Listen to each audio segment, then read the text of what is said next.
This shield-bearer in Alexander's army never imagined that one day he would rule the vast lands conquered by Alexander.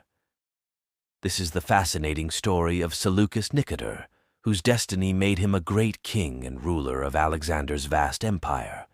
Seleucus was born in Macedonia, and at a young age he joined the elite silver shields of Alexander's army. He followed Alexander to his Persian campaign, fighting alongside him in many wars and surviving until they reached India. After the disastrous battle at Hydaspes, Alexander returned to Babylonia and eventually died at the age of 32. With the mighty hand of Alexander gone, his generals began to quarrel for control over his conquered lands. Among them were Perdiccas, Ptolemy, and Antigonus, who faced off against each other. Perdiccas, one of the prominent generals, proclaimed himself the regent of Alexander's empire and possessed the diadem and scepter of Alexander. Seleucus served under Perdiccas, becoming the commander of his companion cavalry. Around 321 BC, Perdiccas sent Alexander's body to Macedonia for his final resting place, but on the way, Ptolemy, the governor of Egypt, smuggled the body to Egypt. Enraged, Perdiccas marched his army against Ptolemy, but at Pelusium he was betrayed by his own generals, who conspired with Ptolemy and killed him. After Perdiccas's death, Seleucus became the governor of Babylon. The wars of the Diadochi did not end there.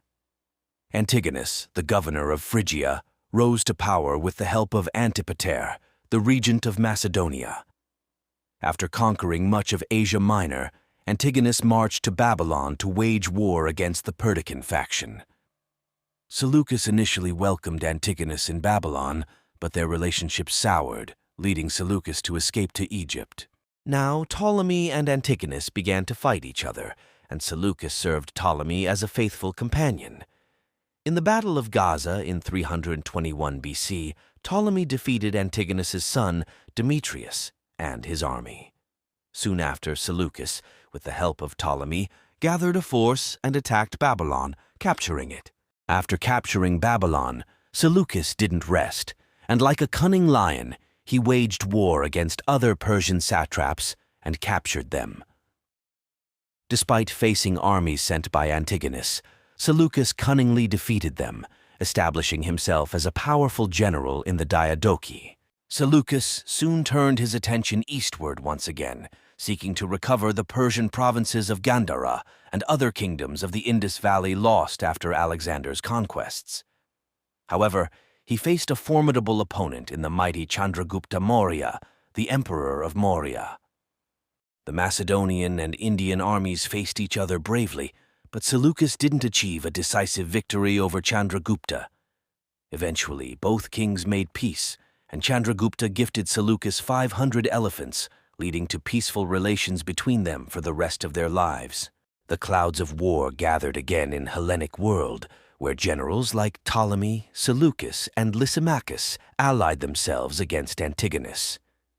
In 301 BC, at the Battle of Ipsus in Asia Minor, the allied army faced Antigonus's forces, and it was Seleucus's elephants that decisively won the battle, leading to Antigonus's death and his son Demetrius's escape. After the battle, much of the Persian Empire came under Seleucus's rule, except for Syria and Egypt.